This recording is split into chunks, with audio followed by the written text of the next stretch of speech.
One of the next projects on this particular 2.5 RS, it will be upgrading the brakes.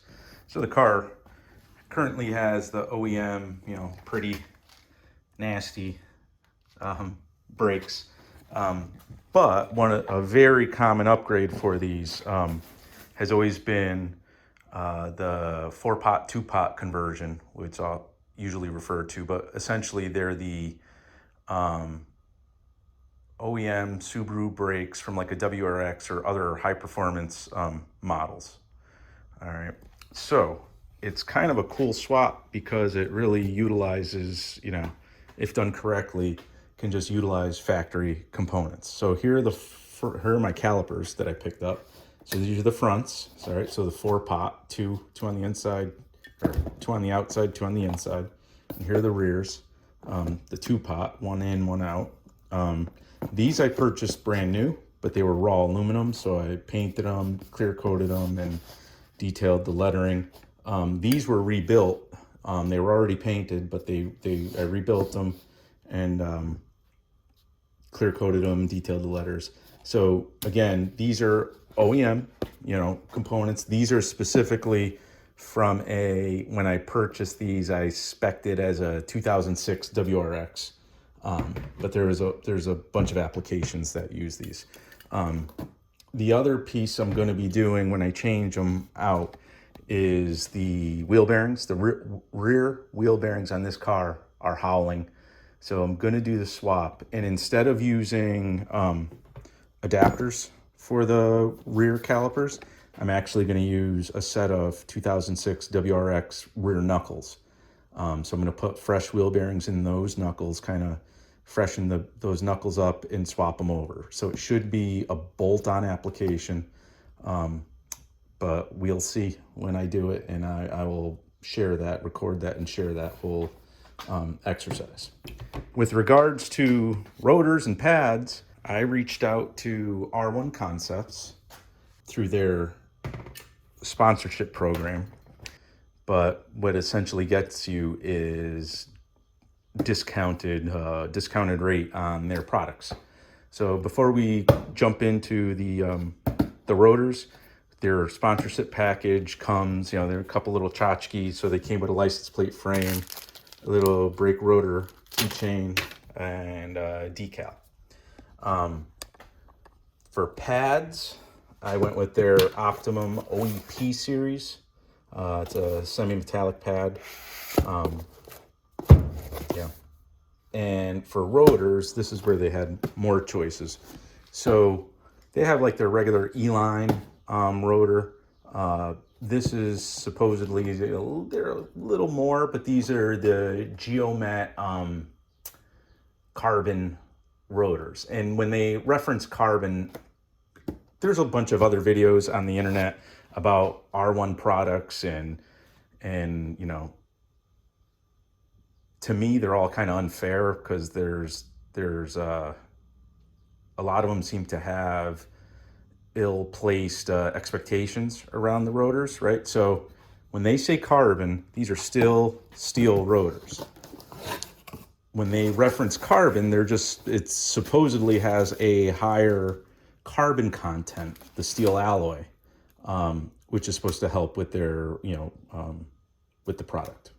I guess the E-line they advertise as, like a standard iron or steel or whatever. These are Geomet coated, okay? And this is where some of this stuff gets fun. So you can see the little hologram there, that they're Geomet coated. Geomet is not something exclusive to them. It's an industry-wide, generic steel coating. I've had rotors on my GTI that were Geomet coated that came from another manufacturer. At the end of the day, it's a Geomet is a trademark for a particular metal coatings company, and the product itself, the coating itself, is it contains zinc and aluminum, and it's baked on. So there's a specific process for coating these, and really all it's really supposed to do is provide corrosion resistance. They'll say it does other benefits, but at the end of the day, it really is just for corrosion resistance. These rotors, the carbon series, so R1 has, like I said, an E-line series, like a slightly lower level. Supposedly, difference-wise, the face of these are machined, supposed to be smoother, nicer. The veining inside, the veining spacing is supposed to be standard, but I think it's actually on the fronts. The actual design of the veining is supposed to be slightly different than their other products. So here's a front, which is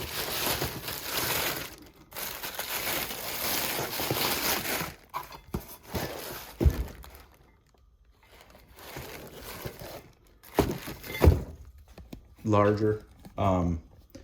So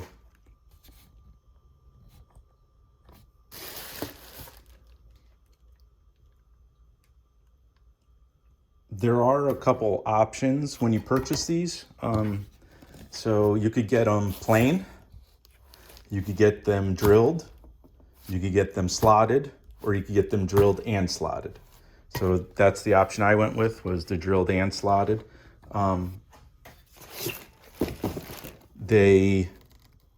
One of the criticisms with these is they get these basically already coated, and then they machine the drills and slots, and the holes are nice and chamfered, right? So they're not, but because they're machined after the coating is applied, there is no coating inside the diamond cut channel or inside the holes, right? So people are, oh, well, that's going to corrode in there.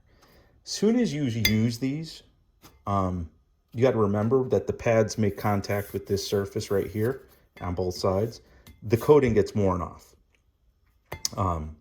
as you bed immediately, basically, as soon as you bed the pads in. So where the coating is actually, preventing corrosion is on the hat area here, and around the outside and inside on the veining, is really all that it's really protecting. Like I said, there's videos out there kind of slagging or criticizing their products, but to me, it's some of the consumers had the wrong expectations. They heard the word carbon, or they hear, corrosion resistant, and they think these things are going to not rust. And I don't care what you're driving, rotors rust or how much you spend on them. And at the end of the day, these are not expensive components. Even this line is on par with, other competitors, Power Stop or what have you. It's kind of, they're all in that same ballpark. So I'm going to install these, do the upgrade. Looking forward to it. I just wanted to share what I actually received. So, like I said, rotors came in, they look good in my opinion. I like the Geomet coating. I had it on my GTI, and, didn't have any issues.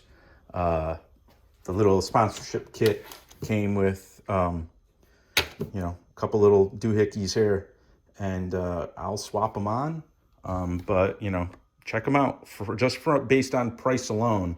And they're always running promotions on Facebook and social media with 25% off, that sort of thing, 25% off. So check them out. R1 Concepts, link will be in.